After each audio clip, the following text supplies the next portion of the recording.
కన్యాస్వాములు కాదు, ఇప్పుడు ఐదుగురు కన్యాస్వాములు రావాలి. ఐదుగురు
ఉదయమే శంషాబాద్ అయ్యప్ప స్వామి ఆలయం నుండి బయలుదేరి మరి కొత్తూరులో ఉన్నటువంటి అయ్యప్ప స్వామి ఆలయానికి చేరుకొని మరి ఇక్కడి నుండి నిన్ననే పాదయాత్ర ముందు స్వామివారికి ఆనందపరిచి అభిషేకాలు చేసుకొని యాత్రను ప్రారంభించింది. మరి ఈరోజు రెండవ పడి పూజ. మా స్వాములు ఎంత అదృష్టవంతులంటే మరి 37 రోజులు 37 పడి పూజలు చూసే అదృష్టం ఈ స్వాములకు దొరికిందని చెప్పేసి ఇంత అదృష్టం మాలేసుకున్నాక ఎక్కడ దొరకదు, ఒక పాదయాత్రలనే దొరుకుతుంది. దాని కొరకే ఈ రోజులలో పాదయాత్ర పోదాం. మరి మా సాములు ఏం కోరుకొని వచ్చారో మాకు తెలియదు, ఏం మొక్కు తీసుకోవడానికి వచ్చిందో తెలియదు. వారికి తెలుసు, వారి అయ్యప్ప స్వామికి తెలుసు. లోపల ఉన్నాడు చిన్ముద్దదారి మణికంఠుడు, వారికే తెలుసు, వాళ్ళకి తెలుసు, మేము అడగం. మరి నిన్న చాలా విషయాలు మాట్లాడుకున్నాం. మరి ఈరోజు యాత్రలో భాగస్వాములైనటువంటి ఇబ్రాహీంపట్నం గురుస్వాములకు, అదేవిధంగా మాల్స్వాములు రాత్రి కలిసిండ్రు. మరి ఆరుట్ల గురుస్వాములకు, నిన్న గల్వన్ స్వాములు, ఇంకెవరు కలిసిండ్రు? వాళ్ళు అంతే, ముగ్గురు. మరి నిన్న అక్కడ సమావేశం అయింది. మరి అన్నీ మాట్లాడుకోవడం జరిగింది. మరి యాత్ర నిన్నటి నుండి ప్రారంభమైంది. మరి మనం ఈ 37 రోజులు చేయాల్సినటువంటి కార్యక్రమం చాలా ఉన్నది. ఈ 37 రోజుల కార్యక్రమంలో మన జీవితాలు మారే అవకాశం మరి మనకు భగవంతుడు కల్పించుకున్నాడు, మేము ఎంచుకున్నాడు అని చెప్పి. మరి ఎన్నో కోరికలతోటి వచ్చినాం. అమ్మస్వాములు ఉన్నారు, ఆవు లాంటి మనుషులు వీళ్ళంతా. పాపం వాళ్ళకి ఏం తెలియదు. నిజంగా మాట్లాడు. అయ్యప్ప మాల వేసుకుంటున్నా అంటే మరి అది చాలా కఠినమైన దీక్ష, నీతో అవుతుందా బిడ్డ అని తల్లి అంటుంది. ఒకవేళ భార్య ఉంటే స్వామి ఆలోచించుకో, ఎందుకంటే అయ్యప్ప చూస్తే చిన్న పిల్లవాడే, తల్లి అంటది, ఇటు భార్య అంటది. ఎందుకంటే మనం చేసేటటువంటి దీక్ష చాలా అంటే చాలా కఠినమైనటువంటి దీక్ష, అయ్యప్ప స్వామి దీక్ష. ఎందుకంటే 41 రోజులు ఈ రోజుల్లో మరి సర్వం వదిలేసి ఉండాలంటే అక్కడ పీఠం దగ్గర కానీ ఇక్కడ కానీ ఎక్కడైనా మరి అన్నీ వదిలి ఉండాలి. మరి మబ్బున్నే 3:30కో 4 గంటలకో చల్లనీళ్ళతో స్నానం చేయాలి. మరి కటిక నేలపై అంటే కనీసం చాప మీద పండాలి. మరి రోజుకు 3, 4, 5 సార్లు స్నానాలు చేయాలి.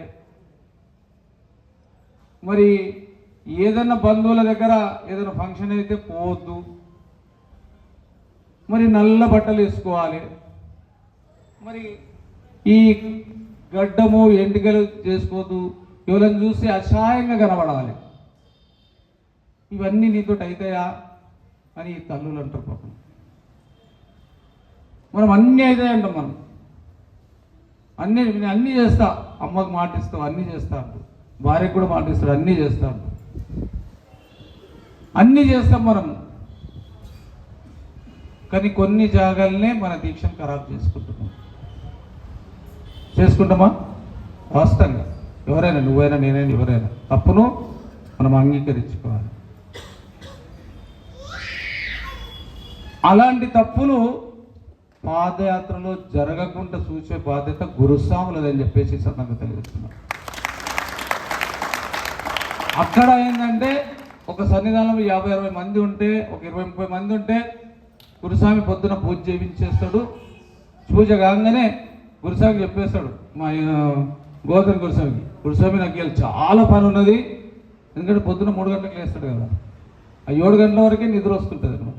చాలా పని ఉంది గురుస్వామి, నేను పలాని జాగాలు పోతున్నా అంటూ చక్కగా పోయి ఇంకేన్నో రూమ్ కిరాయి తీసుకుంటారు, పోయి 6 వేల వేసుకుంటారు. వేస్తారా లేదా? నిజంగా చెప్పండి, వాస్తవంగా చెప్పాలి. ఈడ తల్లులేమన్నా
దేవభూమి శబరిమల మహాపాదయాత్ర ఈరోజు రెండో రోజు పూర్తి చేసుకోబోతున్న సందర్భంగా కొత్తూరు అయ్యప్ప స్వామి ఆలయంలో రంగరంగ వైభవంగా పడిపూజ జరుపుకొని మరి ఈరోజు భిక్షాదాతలుగా మన పర్మనెంట్ ఇంచుమించు 10-11 సంవత్సరాలైనా 10 నుంచి 11 సంవత్సరాలు నుండి మరి ఇక్కడ పర్మనెంట్ భిక్ష మరి మన అశోక్ స్వామి వారి కుటుంబ సభ్యులు ఎంతో ప్రేమగా మరి ఆ స్వాములు మొదటి భిక్ష హైదరాబాద్ నుంచి వెళ్ళిన తర్వాత మొదటి భిక్ష మాదే ఉండాలని చెప్పేసి మొదటి నుంచి డిమాండ్ చేసి తీసుకున్నటువంటి భిక్ష ఇది.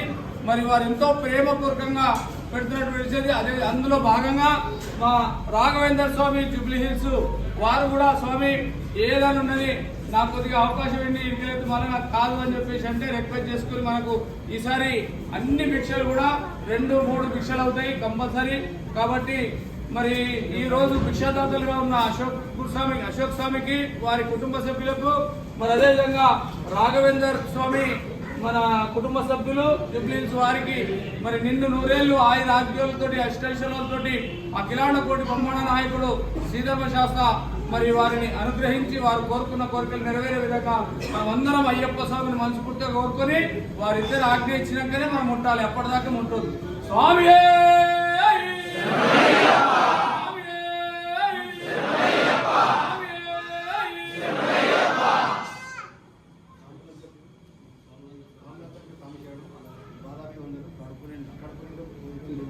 భోజనం చేయండి.